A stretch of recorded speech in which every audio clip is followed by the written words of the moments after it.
Yeah, that's brand new music from saxophonist Danny Janklow and the Elevation Band. The name of the tune, Recollection. The name of the album released just 2 days ago, Balance, Eternal Realm. It was Janklow on sax and Dennis Ham on piano, Cooper Upheld on bass, Jonathan Pinson drums. Same lineup for the tune we heard the track before, titled Soul Son, that coming from the same album, once again, released just 2 days ago, Danny Janklow and the Elevation Band. And we are so honored to have the man himself on Breaking Jazz, one of the most exciting, talented, versatile, soulful, young saxophonists on the scene today, Mr. Danny Janklow. Danny, thanks for coming on Breaking Jazz, man. It's absolutely my pleasure, Matt. Thank you so much for having me. I love the show. Love your show, Of man. course. Of course. Thank you. We'll get to the tunes and the album in just a second. But I just want to tell folks how I got hip to you a little bit. Your name was Sure. familiar. Your name was familiar to me from Philly. You studied at Temple University's jazz program under Terrell Stafford and a whole host of other great musicians on the faculty there. I was working at WRTI in Philly, and I know I heard your name associated with stuff that was going on in Terrell's program, whether it was recordings or gigs you guys were playing out in the community. And I've got to ask, just because I've lived here for years now, but at heart, I am always sort of like a Philly guy. So it still brings me joy to hear people talk about the kind of music scene Philly really is, because I'm not sure other people really fully get it. I mean, everybody knows New York and LA and Chicago and even maybe Detroit or DC to some extent, but there's so much going on in Philly. So I've got to ask you, just talk to me just briefly about your experiences in Philadelphia and how, to what extent that environment shaped you as an artist. I would say that Philadelphia made me the person I am and the musician I am. It gave me the tools, the awareness, the scope of history and the scope of depth of culture to really dig deep and understand what this music was and what I was really dealing with as an artist, especially as a jazz musician, and especially as a Jewish white jazz musician. You know, going to a town that has the history of Philadelphia, that has the history of the lineage of Black music that goes back decades and decades and decades. It was so important for me to be a part of, to dig deep and to respect and love the scene that was there. And I grew so quickly. I feel like it exponentially made me a deeper human being and a deeper artist. As I was going out every night after classes, after school, I would just go and sit in with great artists that most of them you don't know because they're sort of Philly jazz musicians. They're Philly, household names, but outside of Philadelphia, they might not get the love that they deserve. And honestly, it was just such a hot pot for me to um, just expand my horizons. Like it became a place where I could learn how to play a deeper pocket in funk music and a deeper pocket in the straight ahead world.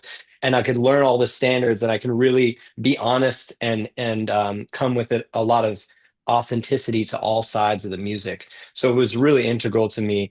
And actually, funny enough, it's a great segue to the first tune that you guys listened to, the first tune on the record. That's Soul Son for the great Philadelphian legend, Benny Golson, who I got a chance to play with right there at the Kimmel Center in Philadelphia. It was one of the most incredible moments of my life. Quick story.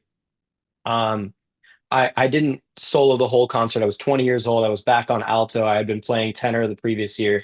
I went to school mostly to be a tenor player, but then they heard me on alto. Terrell Stafford Dickos, they heard me on alto and they threw me in the big band as lead alto that year. And we were featuring Benny Golson on every tune. Obviously, it was featuring his music. And towards the end of the concert, he gave an incredible speech about his relationship with Clifford Brown.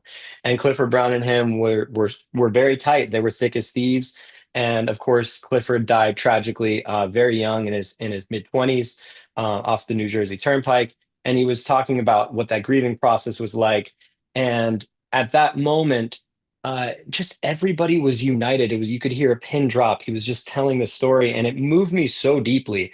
And on the last tune, right after the speech, um, well, then he played, I Remember Clifford, of course. But after that, the last tune we went out with Blues March. I wasn't prepared to take a solo whatsoever, but Terrell Stafford looked at me as he was soloing on the last tune on his, in his Art Blakey classic, Blues March, and he said, "You're up next." And then so I had to play the last solo, right? I had to play after Benny's last solo as he was warmed up and he was killing it. And I just gave myself to the music, and it was the first time I really kind of had a transcendent experience playing the music. And I can't describe it more than just I was lifted, I was elevated, and I returned to my body afterward, and there was just a great vibration that just kind of overcame me and everybody else. And I sat back down, and lo and behold, the legend Benny came over and whispered in my ear, "Was it something I said?"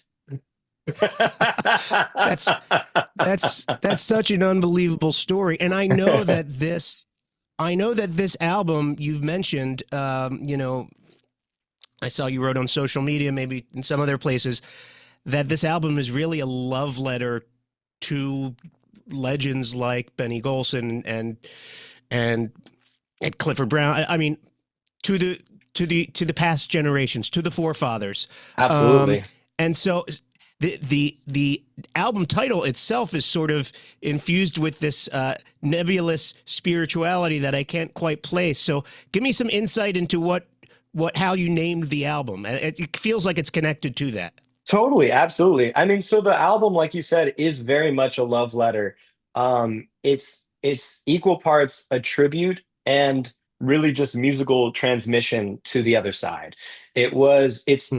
Because music to me has the ability to reach more than just our physical presence. You know what I mean? It really does transcend, time and space, and it really does communicate with a spiritual element of being human. And so the title, just so just listeners, so you understand this title, it's inspired by this two-part suite that I wrote during the pandemic. And it was around 2022. I started writing this suite, and obviously we've come through so much grieving. We'd come through a lot of loss communally, and I was thinking about sort of what we hopefully aspire to in this existence together. And it came through this music. It came through this experience writing this suite. So the first part of this next tune that you'll hear in just a moment, which is the title track, balance is it's it's the love that we have to have for our community, that we have to have for ourselves, and hopefully that we find in our human condition as we grow older, as we fall in love. I was very blessed that year when I started writing this, to fall in love with my now wife, Catherine, who's also a friend of KSDS. And I'm so blessed that she came into my life and really kind of inspired me to grow. And I think that that balance that she's given me was a big part of that suite. It's being loving with yourself, loving with the community, and also just finding a spiritual balance that you can place forgiveness on other people, maybe that you don't agree with, and maybe that you don't understand, but still love them through it. So really, it's community love.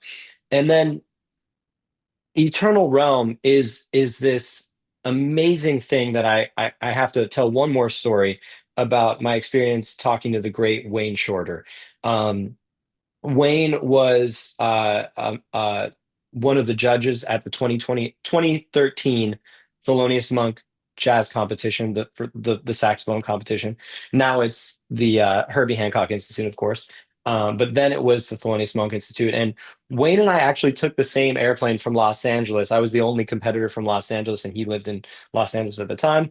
And so we took this United flight from LA to DC, and at baggage claim, I went up to him because I saw him on the plane. I went up to him. I said, "Hey, I'm so honored to meet you. I'm so honored that I'm going to get to play for you." And he took this like half an hour to talk with me. And it was one of the most incredible conversations. It left an indelible mark on me as a human being more than anything. Of course, as an artist talking to Wayne Shorter, it influences you, but as a human being, he imparted such wisdom about his spirituality, being a devout Buddhist for many, many years. And he was talking about his experience. I'm not sure many people know, but his experience losing his wife and one of his other family members on a flight that was coming back from Tokyo that never arrived, and it was lost in transmission. And he was talking about how he got through that grief, what he had to do, how he had to chant for many, many hours a day. And it became this really deep conversation about um, how does one accept that we as spirits are eternal, that we actually live forever, even when we're not in our physical form. And it was this just this beautiful moment of realization and it came with me through many many years and obviously that was 12 years ago, and when I started writing this piece that was 9 years later, but it sunk in so many times over the years, and it became this lesson that just kept unfolding, like as many masters do. They give you something and it just keeps getting deeper the more you kind of reflect on it. So that was eternal realm. That's where it came from, the transcendence to um, the forever. And hopefully, with your balance that you find in your human condition, when you do ascend, you leave an indelible mark on this planet, and hopefully a lasting contribution to giving more love and more acceptance to the people around you and your community. Well, you're a deep cat, man. You are a spiritual cat, and I didn't know all that, but Yeah. I love it. It comes through in your playing. There's a lot of soul. There's a lot of thoughtfulness in your playing, but and of course, when you put this music out into the world, when you depart from your physical body, this music does remain in this physical material world. So that is, regardless of what we, there are lots of things that we don't know, but we do know that the music remains here, and you're building on, a terrific legacy that started a long time ago and was continued through the guys you just mentioned, and you're, one of those guys carrying the torch here. But playing jazz today, as a practical matter, the music industry is changing almost it feels like seismically, in terms of how music is presented, how it's distributed, how it's disseminated, and the venues in which we play music, the audiences we play music for, etc. And when I saw you play for the first time, I had a great experience because the energy. This was at Lulu's room in the Lulu's Jungle Room at the Lafayette Hotel on El Cajon Avenue, right here in San Diego. And the energy that you guys were giving, but also receiving from the crowd, was just exhilarating. You guys were on fire, in my opinion. And at the same time, your presentation was rock solid professional. It wasn't just a group of guys playing tunes. You guys presented, to me, to my ear, a cohesive, polished set of music that at the same time was electric and exciting. And I remember speaking briefly to you after the gig, and one of the things I mentioned was how heartening it was to see a crowd of mostly young people really connecting with what you guys were putting out on the bandstand.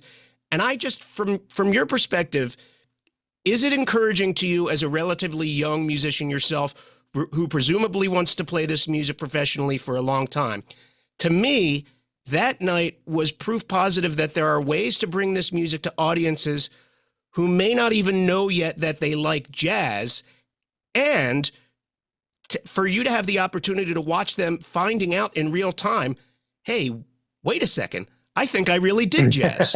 And the dance floor's packed, and you're eliciting that kind of response from a bit younger of an audience, most of whom don't have a fraction of your formal musical training or level of sophistication in this area.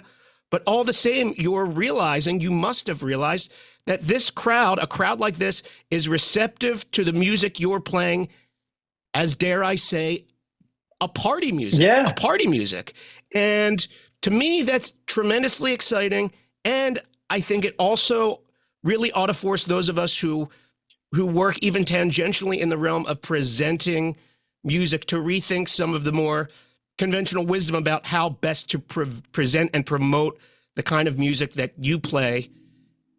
I know that's a lot. What do Yeah. you think? What do you think about all that? I mean, I think it's just returning to the tradition of the music. You know, Duke Ellington, you know, he was playing party music. You know, Lee Morgan, he was playing dance music. Like my favorite music from the Black American music tradition has always involved danceability. You know, so for me, what that's what attracted me to the music. Like when I started listening, when I didn't have any training in this music whatsoever, when my ears were just a blank canvas of just like soaking up the music, I heard celebration. I heard so much community oriented music that brought people together, that made people feel comfortable, that made people feel accepted and loved and celebrated. And despite their difference, they came together and they danced and then they left. You know what I mean? Black or white, brown or tan, or whatever you were in this experience.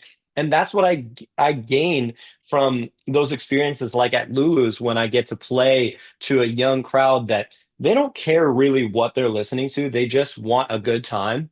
And I think those are some of the most honest, you know, listeners, because you know they're not necessarily jazz aficionados like you said, and they're not there to critique the music. They're just there to experience it. And I think when I play music and when I play this record for people that don't listen to jazz, I want them to have a great experience listening to this record. It's the same thing when I play a show. I want to invite people into what we're doing and give them a great experience regardless of what their, you know, qualifications for for understanding the music is. And I think maybe that is a different way of approaching jazz music, because I think traditionally we've kind of played to such a high common denominator. Like we've set the listening standard very high. But I think you know, just being, you know, somebody that very young got to experience Philadelphia and got to experience what these incredible moments were when I was invited into this scene where, okay, I had to play rhythm and blues, and I had to really dig deep and play rhythm and blues. And that kind of stuck with me in jazz and in all the music that I've created so far. And I'm just so like honored that I get to now have the platform that I do and make the records that I do, and talk about my experiences, and also give this music back to the community, because that's really what it's about. Like that's my enduring life mission, is to just give this music back to the community. And I feel very passionate about it.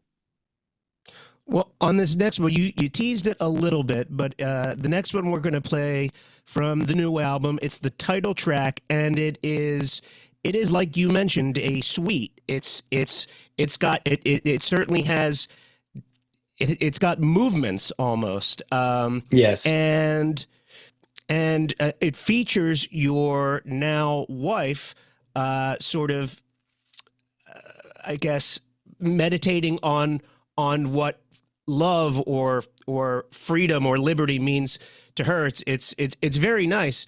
But like, to, I guess, as a musician, to know that you've got the support of someone like that, who she, talk about talented. She's insanely talented.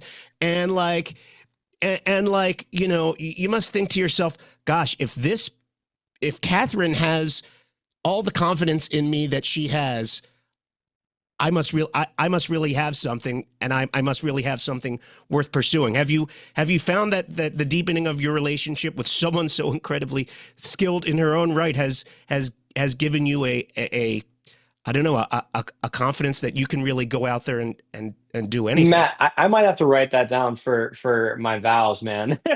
We got a couple more weddings. That was really beautifully said, man. No, it really is true. Like when you find a partner that you believe in as much as they believe in you, and sometimes I feel like she believes in me even more than I do. It really does deepen your ability to get to the next level. And I think that's what this record has been, is has been like me growing and her helping and pushing me to grow. And she actually was the one that inspired me to jump in the studio with this band and get this going right before we went on tour.